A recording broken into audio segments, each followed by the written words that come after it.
ಶ್ರೀಕೃಷ್ಣನು ಶಿಶುಪಾಲನನ್ನು ಸುದರ್ಶನ ಚಕ್ರದಿಂದ ಸಂಹರಿಸಿದಾಗ ಅವನ ಕೈಗೆ ಸಣ್ಣ ಗಾಯವಾಯಿತು.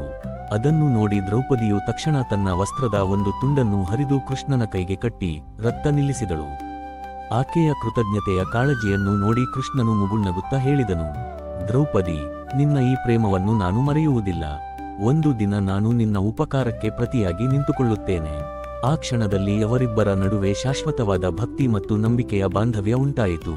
ಆಮೇಲೆ ವರ್ಷಗಳ ನಂತರ ಪಾಂಡವರು ಕೌರವರೊಂದಿಗೆ ನಡೆದ ಪಾಶೆಯಾಟದಲ್ಲಿ ಸೋತಾಗ ದ್ರೌಪದಿಯನ್ನು ಕೌರವರ ಸಭೆಗೆ ಎಳೆದುಕೊಂಡು ಬಂದು ಅವಳ ವಸ್ತ್ರಹರಣ ಮಾಡಲು ಯತ್ನಿಸಿದರು.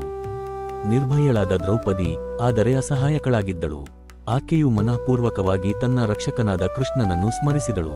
ಆಕೆ ಕರೆದ ಕ್ಷಣದಲ್ಲೇ ಕೃಷ್ಣನು ತನ್ನ ದೈವೀ ಶಕ್ತಿಯಿಂದ ಅವಳ ವಸ್ತ್ರವನ್ನು ಅನಂತವನ್ನಾಗಿ ಮಾಡಿ ಅವಳ ಮಾನವನ್ನು ಕಾಪಾಡಿದನು. ಅದು ಕೃಪೆಯ ನದಿ ಹರಿದ ಕ್ಷಣ ದ್ರೌಪದಿಯ ಭಕ್ತಿಗೆ ಪ್ರತಿಯಾಗಿ ಕೃಪೆಯ ಅಲೆ.